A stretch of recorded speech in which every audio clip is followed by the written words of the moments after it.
जब जंजीर की स्क्रिप्ट कंप्लीट हुई तो सबसे पहले मैंने दिलीप साहब को कांटेक्ट किया। अच्छा जी। तो किसी वजह से उन्होंने नाइन कर दिया ना। तो इसके बाद फिर हमने धर्मेंद्र जी को सुनाई, वो किसी वजह से नहीं कर सके। फिर हमने देव साहब को सुनाई। अच्छा जी। फरहान साहब के घर पे, तो वहाँ पूरी कहानी सुनाई। तो देव साहब बाहर निकले, कंधों पे हाथ रखा और कहा कि it's a very good script. किसी भी वजह से अगर मैं इनकार करूँ तो it should not reflect on the script. Okay. कहानी बहुत अच्छी है and wish you all the best.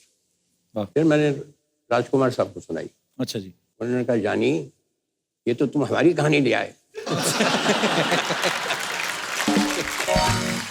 राजकुमार साहब बहुत ही इंटरेस्टिंग आदमी थे। इनकी एक पिक्चर बन रही थी उल्फत। अच्छा तो उसमें साधना जी थी, वहीदा रहमान थे, तो उन्होंने उनको खाने पे बुलाया। अच्छा जी। तो खाना लगने लगा तो साधना जी ने कहा राज साहब खाना खाइए। तो कहा नहीं आप खाइए, नहीं कुछ तो खाइए, थोड़ा सा तो खाइए। तो नहीं आप लोग खाइए। तो कहने आप खाना तो खाते होंगे ना। जानी खाना तो हम खाते हैं, मगर इसका मतलब ये नहीं कहीं भी कुछ भी खा लें। सलीम साहब यहाँ पे मौजूद हों और हम शोले की बात ना करें, ऐसा हो ही नहीं सकता। सर जैसे कहा जाता है कि मोर हमारा राष्ट्रीय पक्षी है, तो शोले हमारी राष्ट्रीय फिल्म है। और पाजी एक वाहिद ऐसी फिल्म है कि जिसके नॉर्मली क्या होता है कि फिल्म स्टार जो इसको कास्ट किया गया, मेन हीरो है बच्चन साहब है या धर्म पाजी हैं, वो तो चलो इस फिल्म में बाखूबी उन्होंने काम किया ही। इस फिल्म में घोड़े तक फेमस हुए, धन्नो आज तक याद है हमें। अच्छा, जिन्होंने एक डायलॉग बोला वो भी फेमस कि सरकार मैंने आपका नमक खाया है। अच्छा, जिन्होंने आधा डायलॉग बोला वो भी फेमस, पूरे 50,000। अच्छा, जिन्होंने आधा भी नहीं बोला, सिर्फ गोली खाई, वो भी फेमस। मतलब ये एक कमाल हुआ था, इसके लिए तो पहले तालियां बनती है।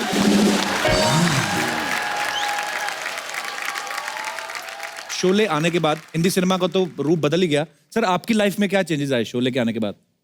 दिमाग खराब हो गया। हाँ जी?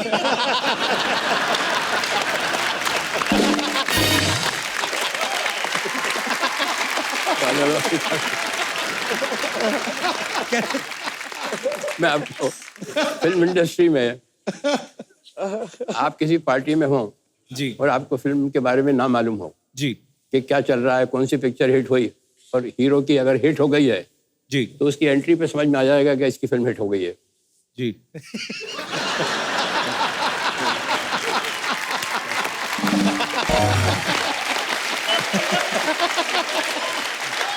जी जी। कैसे हो भाई? मैं ठीक हूँ जी। सब ठीक? जी सब ठीक। Keep it up.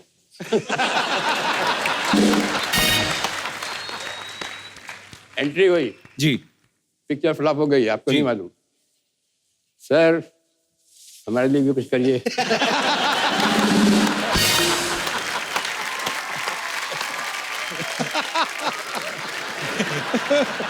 वो अभी भी है, वो चेंज नहीं हुआ। जब शोले के बारे में आपने पूछा तो शोले में भी बहुत से लोगों ने, किसी ने 2 डायलॉग बोले थे, किसी ने 3 डायलॉग बोले थे। जी। तो एक उनमें से एक एक्टर को मैं जानता था। उनका था अच्छा खासा मकान था, 2-3 उसका रूम का। अच्छा जी। कुछ छोटा सा रोल निकला तो मैंने उनको फ़ोन किया। अच्छा जी। तो नौकर ने कहा कि कौन सा बोल रहे हैं? मैंने कहा मैं सलीम खान बोल रहा हूँ। कहने में मैं देख के बताता हूँ कि वो है क्या नहीं है। 2 अच्छा जी। बेडरूम का मकान था। अच्छा जी। तो मैंने कहा क्या वानखेड़े स्टेडियम में रहते हैं क्या?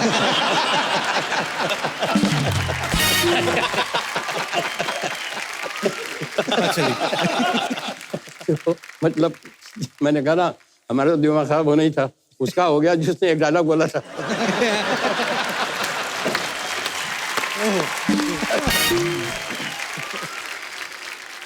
सिद्धू साहब तो क्रिकेटर हैं।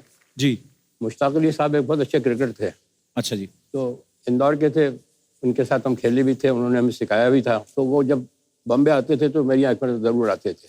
अच्छा जी। तो वक्त पे कोई बात चल रही थी कि वक्त क्या होता है। तो उन्होंने कहा सलीम मियाँ मैं आपको अब सुनाऊँ वक्त क्या होता है। मैंने बताइए।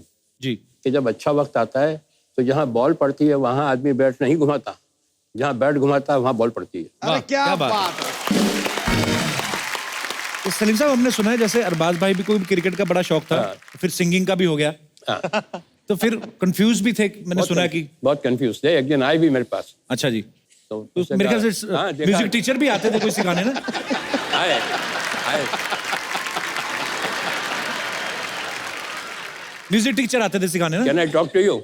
जी जी can I talk to you daddy? मैंने कहा वो जो इनको सिखा रहा था अपना मास्टर जी म्यूजिक, उसके लिए इनके लिए मास्टर रखा था और खारजिम खाना में इनकी एंट्री करा दी थी कि रोज जाते थे करने प्रैक्टिस। अच्छा जी क्रिकेटर्स काफ़ी जानने वाले हैं हमारे, तो बहुत अच्छा ट्रीटमेंट मिलता था, तो दोनों तरफ से चल रहा था। तो वो जो गाना गाता था, वो सिखाने आता था, जी। वो नाक में गाता था। अच्छा जी मेरे नैना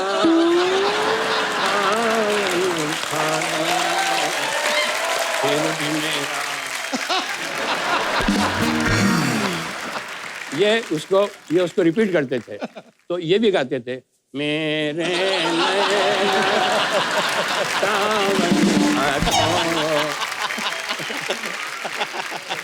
तो वो कहता था इनसे नाक में मत गाओ, अलग से गाओ, अलग से, नाक में मत गाओ। तो ये आए मेरे पास, तो कहा कि डैडी मैं as a career what do you think I should pick up, music और सिंगिंग और क्रिकेट? जी तो मैंने कहा बेटा तुम क्रिकेटर बनो। He said, अच्छा जी। have you seen me batting? I said, no, I have heard you singing.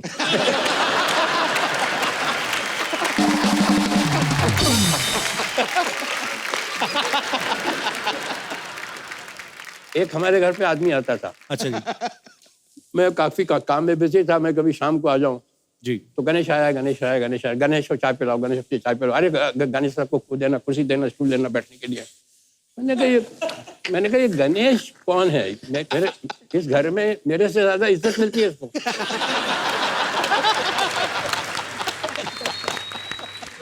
इस घर में मेरे से ज्यादा इज्जत मिल रही थी उसको। हाँ। मुझसे किसी ने नहीं पूछा मैं घर पे आया कि पानी पियोगे या चाय पियोगे, अरे चाय लाओ, पानी, गणेश।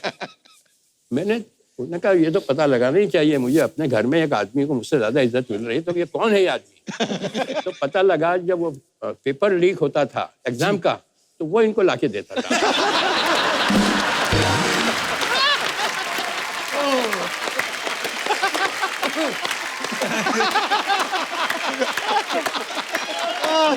सब पोल खुल रही है आज तो, सब पोल खुल रही है। सोहेल भाई बड़े शरारती रहे हैं आप। अरे वो मेरे लिए था, वो मेरा वाला था वो। मुझे लगता है आज की शाम थोड़ी लंबी होने वाली है, एक बार जोरदार ताली हो जाए जरा। तो हमारे एक अंकल थे सर तो शायरी वायरी करते थे वो, तो उनके घर पे शाम को महफिल जमती थी, दारू वारू पीती थी। तो एक बेवकूफ़ी का क्वेश्चन किसी ने पूछा कि आप कितनी पीते हैं? अच्छा जी किसी ने कहा मैं 3 पैक पीता हूँ, किसी ने कहा मैं 11 बजे तक पीता हूँ फिर छोड़ देता हूँ। 11 बजे तक हाँ, पीते? हाँ 11 बजे तक छोड़ता हूँ। किसी ने कहा कि मैं इतना पीता हूँ। तो उनसे पूछा, अंकल से पूछा कि आप कितनी पीते हैं? अरे यार बेकार की बहस है यार, कितनी पीते हैं मूड के ऊपर होता है, कभी पी ली कभी नहीं पी, और मैं तो बहुत ही इंडिफरेंट ड्रिंक करूँ, और फिर भी बताओ तो सही कितनी पीते हो? क्या मतलब है ये?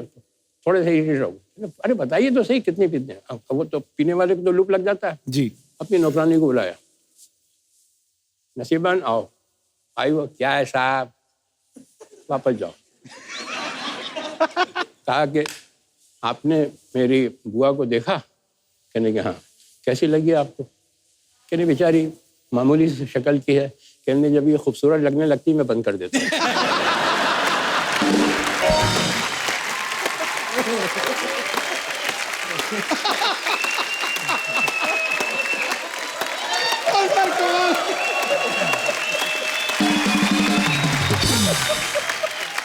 सर एक बात बता रहा हूँ आप, जी ये आपका जो काम है ना कॉमेडी का, जी सर ये मोस्ट डिफिकल्ट है।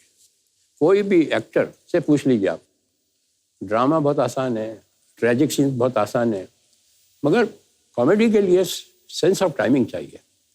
वो वहाँ कोई काम नहीं आता है, ना डायरेक्टर काम आता है, ना राइटिंग काम आती है, ना actor is totally on his own. जी बहुत मुश्किल काम है। और you will be surprised to know one thing कि सेंस ऑफ ह्यूमर में और सेंस ऑफ कॉमेडी में बहुत डिफरेंस है। एक आदमी में सेंस ऑफ ह्यूमर है मगर वो कॉमेडी नहीं कर सकता। एक्टिंग के लिए, कॉमेडी के लिए टाइमिंग बहुत जरूरी है। बहुत ही अच्छा, कमाल है। कंप्लीट एक्टर जब भी होता है जब जी। कॉमेडी कर ले। उनमें से एक थे संजीव कुमार मरून, वो बहुत अच्छी कॉमेडी करते थे। जी जी जी। हाँ, और वो जॉनी वगर तो वहाँ गाड़ी खड़ी होती है उसके ऊपर, सिग्नल के ऊपर आके, जी तो भीड़ भाड़ लग जाती है, तो वो अपना फैन जो है पास बहुत आते हैं, अच्छा मतलब जी। बहुत करीब आ जाते हैं। तो जॉनी वॉकर के पास इतना आ गए वो, अच्छा जी। जॉनी वॉकर, तो उसने कहा कि सूंघ के पहचाना।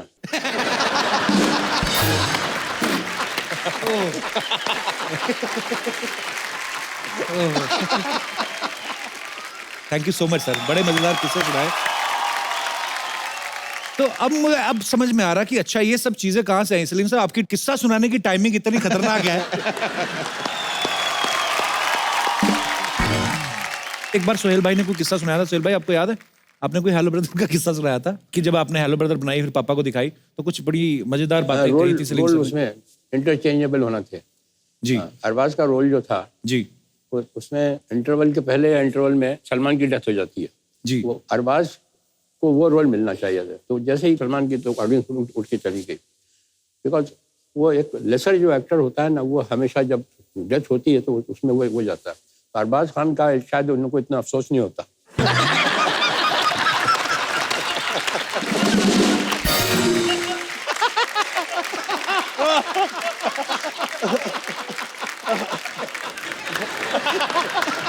दबंग also almost I think एक महीना पहले we narrated and he found a flaw in the plot and he said कि यार तुम go ahead कर रहे हो फिल्म के साथ, इसमें ये खामियां, इसको करेक्ट करो तब जाके इसको go ahead। पर अभी भी फिल्म रिलीज होने से पहले we show dad the film, और जैसे कि मैं अगर कभी सीन पर अटक जाता हूँ then I call dad up and ask for the dialogues. अरे क्या बात है। सलीम साहब, आज शो पर आज आपसे मुलाकात हुई पहली बार, लेकिन बड़े सारे किस्से सलमान भाई, सोहेल भाई, अरबाज भाई सुनाते रहते हैं। कहते हैं कि तीनों अपने अपना काम करते हैं, लेकिन फिर भी आज की डेट सलमान भाई ने कहा था कि हम आज भी तीनों भाई जो हैं वो जो भी पैसा कमाते हैं अपने पापा के हाथ में रखते हैं और वापस वही भी ले आगे जाते हैं। वापस भी ले जाते हैं। तो सलमान भाई ने कहा था कि पापा तीनों को पॉकेट मनी देते हैं। तो ये सही बात है सलीम सर? ये नहीं, पॉकेट नहीं, मैं लेता हूँ पॉकेट मनी, अच्छा। ये छीन के लेके जाते हैं। परिवार में ऐसे लोग हो तो कितना एंटरटेनमेंट होता होगा ना आपस में एक दूसरे का। सिद्धू भाजी, एक एक्टर और एक पॉलिटिशियन, ये दो ऐसे प्रोफेशन है जिनमें कभी रिटायरमेंट की उम्र नहीं होती कोई, शायद आप जब तक आपका मन चाहे कर सकते हैं। लोग सलीम कहते साहब, हैं, हाँ जी लोग कहते हैं कि एक अभिनेता जो है जी वो लोगों को 3 घंटे बेवकूफ बनाता है और एक जो नेता जो है जी। वो सारी उम्र बेवकूफ बनाता है।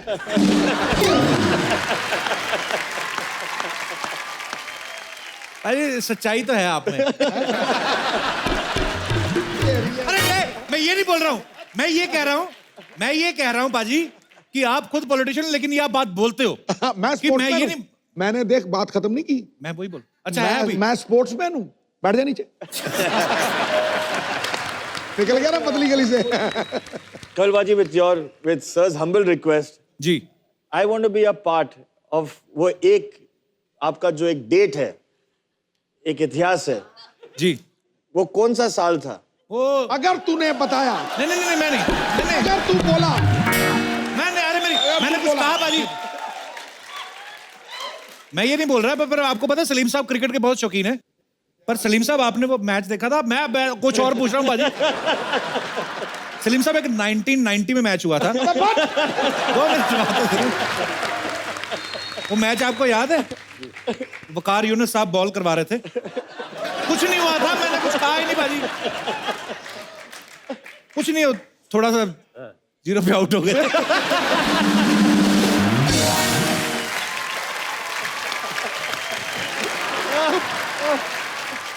अरे मैंने हजारों सेंचुरियां बनाई, वो तूने नहीं बताई, पर एक 0 मेरा 2000 बार बता दिया तूने। मीडिया यही पकड़ता है बॉस।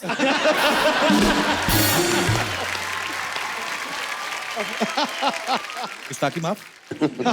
पाजी, आपको सलीम साहब का पता ना कि सलीम साहब जब नए नए इंडस्ट्री में आए थे तो एक्टर बनना चाहते थे। अब तो सलीम साहब आपके तीनों बेटे सुपरस्टार्स हैं, खुद फिल्में भी बनाते हैं।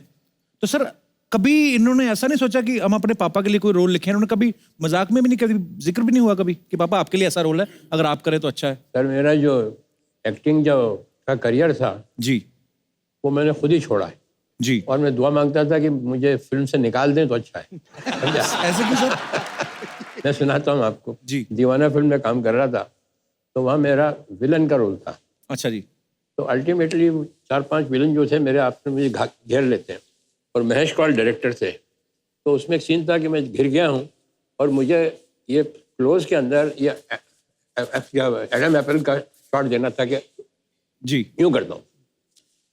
राज साहब जब आते थे तो मुझे हटा दिया जाता था कैमरे के सामने, अच्छा। और उनका शूटिंग शुरू हो जाती थी। तब तक राज साहब नहीं होते तो मेरी शूटिंग लेते थे। वो इतना करना था मुझे। इधर उधर घूम के आते थे, आए कि नहीं राज साहब, इधर गए उधर गए, अरे कहाँ वो निकल गए कि नहीं, क्या करेगा।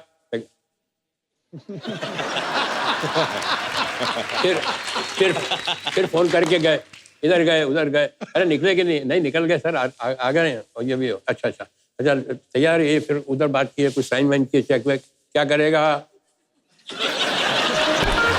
समझा।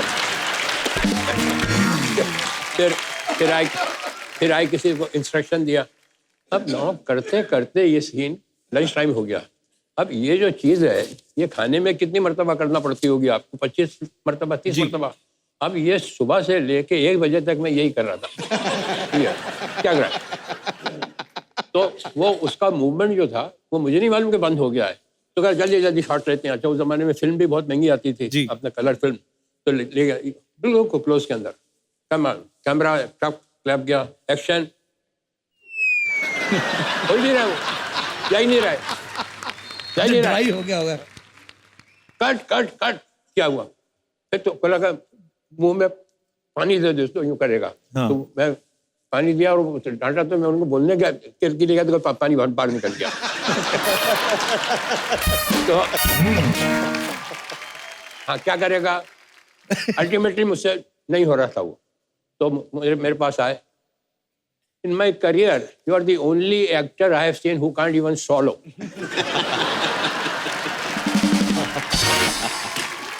ये पहला इंसिडेंट। मैंने कहा भैया मुझे माफ करो, मुझे नहीं करना ये काम, रहने दो भैया।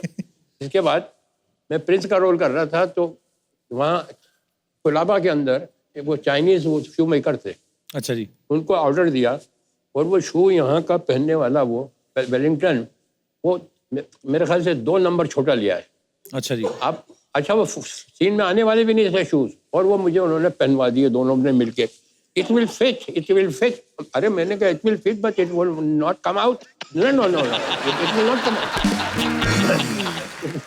फिट करके मेरा पाँव अंदर घुसड़ दिया।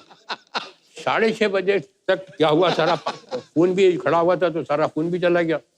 तो ड्रेसमैन को बुलाया, तो उसने उतारने की कोशिश की, वो नहीं उतरा। फिर दूसरा आया, उसने उतारने की कोशिश करी, सारा स्टूडियो खाली हो गया। अब सब मुझे छोड़ के चले गए जूते पहना के। अब वो गाड़ी वाड़ी तो थी नहीं, चलते छोटे कदम लेके आया, टैक्सी तक वहाँ घर पहुंचा। घर पे भी नौकरों ने कोशिश की, नहीं किया। तो मैं रात को ऐसा ऊपर पाँव करके सोया। उतरे ही नहीं वो। नहीं उतरा ही नहीं वो, समझा, निकले ही नहीं। तो पूरी रात भर ऐसे ऊपर पाँव करके सोया कि खून नीचे आ जाए तो साथ करे। फिर अल्टीमेटली उनको यहाँ से पीछे से मैंने कहा अगर पढ़ूंगा तो ये कहेंगे दूसरे दिन कि तुम जूते पहन के आओ वापस। तो that was the second incident. और उसके बाद मैंने कहा कि बस बहुत नमस्ते, मेरा बाप मर गया, छोड़ गया।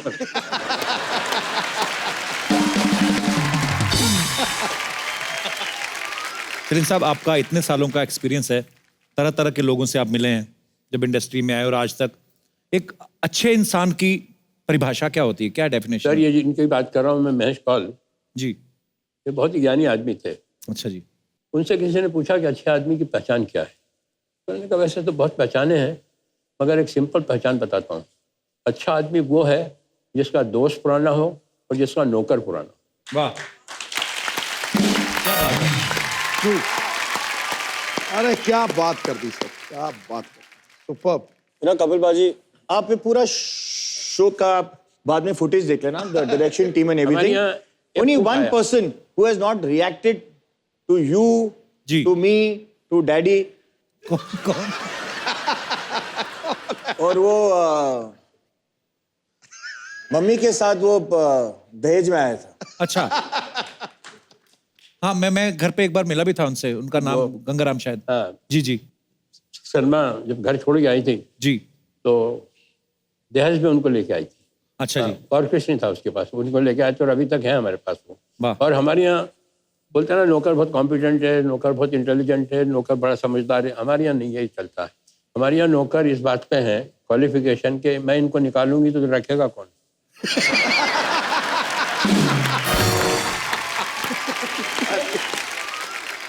हमारे यहाँ कुक आया, मैं उनको डैडी मैं उनको स्टेज पे बुलाना चाहूंगा। आए यहाँ पे? हाँ मैं मिला हुआ उनसे, पर हाँ अच्छा। अरे वाह। गंगाराम, गंगाराम आना आना।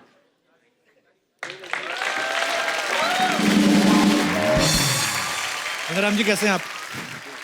कौन है ये? सिद्धू पाजी आपको हेलो कर रहे हैं। उधर देखो, उधर ये कौन है ये? मालूम नहीं। उधर देखो, सिद्धू पाजी बुला रहे हैं आपको, हेलो। उधर देखो। वो कौन है वो? वो ऊपर ऊपर। कैसे सर, कैसे हैं आप? ये कौन है?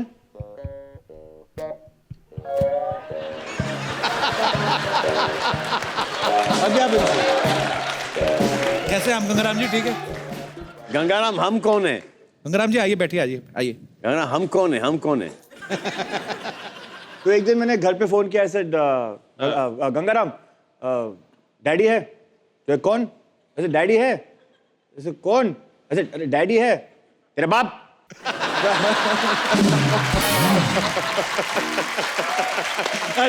मैंने कभी ऐसे बात नहीं की थी। तेरा बाप? हाँ बुला तो तेरा बाप सो रहा है। तेरा बाप सो रहा है? तो गंगाराम जी कहाँ के रहने वाले सलीम सर? पता नहीं कहाँ के। अभी तो हमारे घर पर है। एक मरतबा मैंने इनको डांट दिया अच्छा जी। तो मेरी वाइफ ने मुझसे 6 महीने तक बात नहीं की। बाप रे। हाँ, इतना पावर है इनका। बट इनमें एक टैलेंट है, खड़े खड़े सोते हैं। हाँ, खड़े खड़े सोते हैं। अच्छा जी। हाँ, कुछ भी टिकने के लिए जरा सी चीज चाहिए, बस दीवार हो, सड़क हो, झाड़ हो, तो बेसिकली ऐसा लगेगा कि वो आपकी बात सुन रहे हैं, लेकिन एक्चुअली वो सो रहे हैं। But Paji, you have to, you know, there's genuine. I mean, I wanted him and I wanted people to know of him. The most sweetest, honest and loyal. क्या बात। ईमानदार, अगर he's the most loveliest person and जिनके साथ हम सब बड़े हुए हैं। जी। And he came with ये भी हमारे साथ ही बड़े हुए।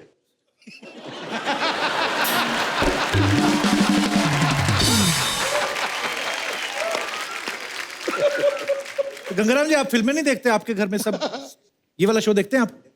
टीवी देखते लेकिन वो ऑफ होता है, देखते रहते हैं। तो सोहेल भाई ने अभी बोला आपको कि ये कौन है, आपने तो पहचाना ही नहीं। जानते नहीं, नाम नहीं मालूम। तो फिर कैसे पहचानते? चलो ठीक है। So sweet, thank you so much Gangaram ji, show में आने के लिए धन्यवाद। Thank you. आ जाओ। अभी आप जाके सो सकते हो। सलमान भाई देखो चश्मा, दबंग स्टाइल चश्मा लगाया पीछे गंगाराम जी ने।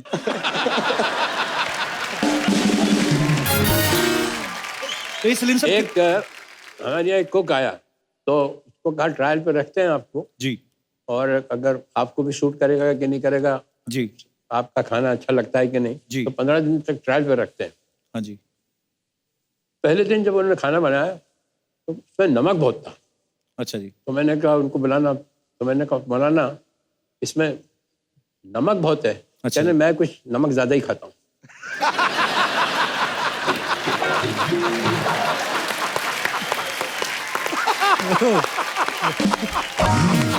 एक और थे हमारे घर में नौकर जिनका नाम था सलाम। हाँ, हाँ, सलाम। वो तो सुनने की बात। सलाम को टेलीफोन उठाने का जो शौक था वो मैंने अपनी दुनिया में किसी का मतलब इतना पैशन देखा ही नहीं। अब मेरे सामने फोन रखा है, मेरे सामने फोन रखा है, घंटी बजी फोन की और मैं चश्मा उतारूंगा, कुछ चीज रखूंगा और मैं फोन उठाऊंगा, वहाँ से वो हाई स्पीड में आके यूज करके फोटो फिनिश में उठाता था, समझा। तो हमारे यहाँ घंटी जब बजती थी तो हॉल में भी बजती थी और मेरे बेडरूम में भी बजती थी। अच्छा जी। तो मैं नहा के निकला और घंटी बजी तो उसने वहाँ जाके एज पर वो जाके डाई मार के उठाया फोन और मैंने अपने बेडरूम में उठाया। तो मैंने कहा सलाम, तो कहता वालेकुम सलाम।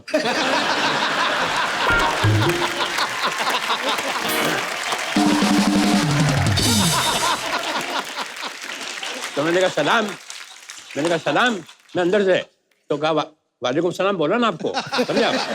तो मैंने कहा सलाम, मैंने बेडरूम से बोल रहा हूँ। मैंने किसके बेडरूम से बोल रहा हूँ?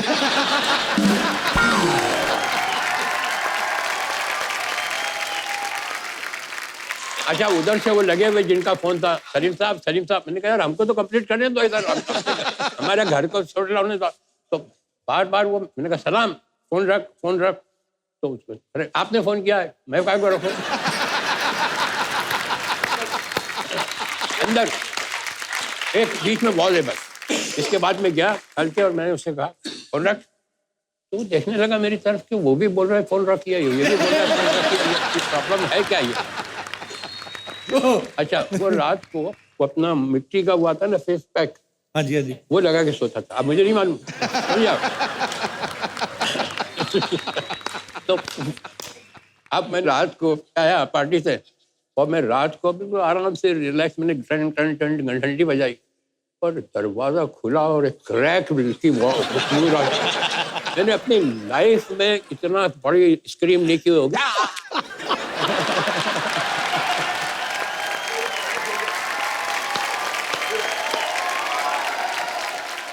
सलीम साहब, उस दिन आपने एक लाइन कही थी, मैंने आपको जिक्र भी किया, मुझे याद आ गई बाद में, जब आपने कहा कि आंसू आए तो खुद पोंछना।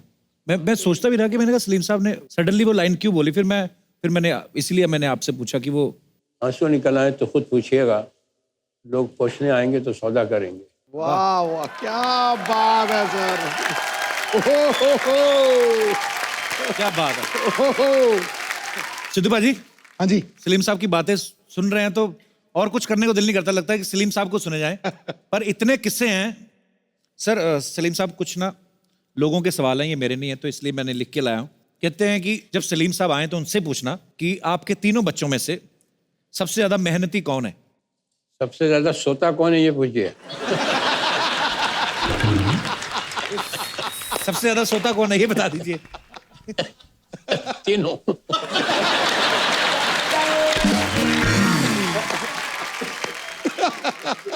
पढ़ाई में सबसे ज्यादा इंटेलिजेंट कौन था? मैंने बताया ना आपको, हमारे यहाँ वो आता था गणेश। जी।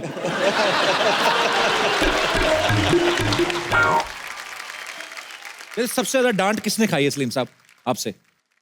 मैं डांटता तो नहीं हूँ, मगर अपना डिसअप्रूवल बता देता हूँ कि आई डोंट लाइक इट। तो बचपन में खाते थे डांट? हाँ, बचपन में खाते थे। तो कौन खाता था सबसे ज्यादा सर? सबसे ज्यादा सलमान।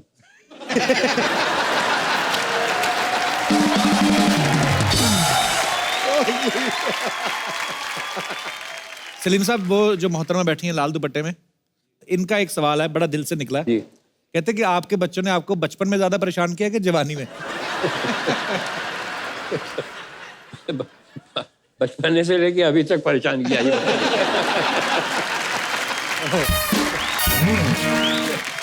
सलमान भाई, अरबाज भाई, सोहेल भाई इकट्ठा होते हैं तो बड़े सारे सवाल मन में आते हैं कि यार तीनों सगे भाई हैं, बचपन से लेके आज तक बड़ा सारा काम भी साथ में किया, साथ में स्कूल में भी पढ़े होंगे भाई। ऐसा बचपन में तो लड़ाइयां भी होती है ना सोहेल भाई? जी। तो आप सबसे छोटे हो, मतलब मैं आपस की नहीं बात कर रहा, स्कूल में कभी कभी होता है ना कि स्कूल में किसी छोटे भाई को किसी ने बुली कर दिया, किसी ने डांट दिया, मार दिया, तो बोलते ना कि मैं बड़े भाई को लेके आता हूँ। आप लेके गई कभी सलमान भाई को? नहीं, एक दिन स्कूल में नहीं, बैंडस्टैंड पे एक झगड़ा हो गया था। मैं बैंडस्टैंड से वापस आ रहा था और कोई घर के नीचे खड़ा होके, कुछ फैंस होते हैं जो अटेंशन के लिए गालियां देते। अच्छा। तो मेरे सामने ही खड़े होके कुछ फैंस जो है गालियां दे रहे थे। अच्छा। और पहले वो एक से शुरू हुआ, तो मैंने कहा मैं पंगा ले लेता हूँ, एक ही तो खड़ा है। फिर जब मैंने पूछा उसको ऐसे, तो यार यहाँ दूसरे लोग भी रहते हैं, यहाँ सोसाइटी में है, तो गालियाँ क्यों दे रहा है? फिर 5-6 लोग आ गए, वो एक ग्रुप में थे सब। अच्छा। और जो दरवाजा खोल के मेरे को मारा है उन्होंने, मतलब मेरे बिल्डिंग के बाहर मुझे मार रहे थे, तो वॉचमैन जो है वो आके उसने मदद नहीं की, वो ऊपर भागा। वो ऊपर भागा, उसने जाके फिर वॉचमैन है ना, ये ओनली वॉचेस। उसका काम होता है। फिर देखो, फिर उसके बाद सलमान भाई आए और लेकिन फिर सॉर्ट आउट हो गया। लेकिन सबसे ज्यादा अपसेट डैडी थे। वो काफी पिट के गए वो वहां से। मुझे एक रिएक्शन पता है, जहाँ उसने मुझे एक वो बाम्बू से मारा पीठ पे। तो होता है ना हमारे जो हमारी फिल्मों में रिएक्शन होता है, हाँ वैसा नहीं था, मारो था।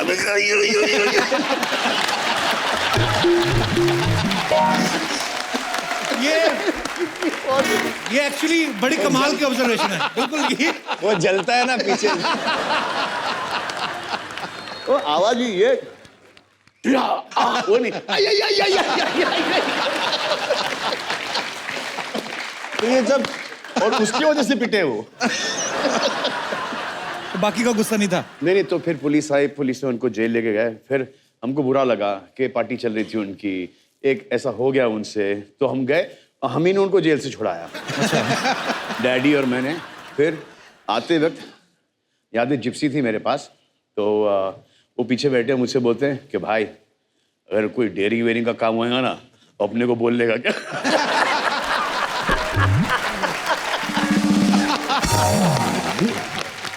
कपिल, मुझे आपको ये कहानी बतानी है। हम लोग शूटिंग कर रहे थे औजार के, और वहाँ पाजी कुछ क्राउड वाउड में कुछ बदतमीज लोग थे, and they started screaming shouting, और इसकी वजह से शूटिंग रुक गई। हम एक एक्शन सीक्वेंस कर रहे थे और वहाँ करीबन 100 फाइटर्स थे। तो जब ये बढ़ता गया, ऐसे यार भाई ये अब हमको बचने के लिए झगड़ना पड़ेगा, बिकॉज और कोई जगह नहीं यहाँ से निकलने के लिए। भाई ने बोला ठीक है। तो वहाँ थोड़ी सी स्कफल शुरू हो गई, और देख रहा हूँ क्या जो मेजॉरिटी है वो वही हमें धो रहे हैं। वहाँ भी मार खाया। और रात को पैकअप हुआ, और सब हमारे जो आर्टिस्ट है, टेक्नीशियंस है, ब्लू ब्लैक ग्रीन सब हो गए। तो भाई ने वो महेंद्र वर्मा को बुलाया, और महेंद्र वर्मा को बोला कि यार फाइटर्स थे हमारे साथ, 100 फाइटर्स थे, मार कैसे खाया हम लोग ने, हम लोग ये प्रॉब्लम क्या हुआ। तो मैं आपको बताता हूँ फाइटर्स की जो मेंटालिटी है। कम भाई फाइटर्स असली बंदे ने मारा। नहीं, फाइटर्स ओके। मैं हूँ फाइटर, आप हो फाइटर। मैं फाइटर हूँ, ओके। और आपसे लड़ना है। अच्छा। ओके, आपसे लड़ना है। अभी फाइटर्स क्या है, उनको मिस करने की आदत है। तो अभी जो अगर आप सही झगड़े में पड़ जाओ तो उनकी जो मेंटालिटी है, उनकी जो ट्रेनिंग हुई है, वो ट्रेनिंग ऐसी हुई है कि आप मिस करो तो लात मारना नहीं है। कैसे होगा।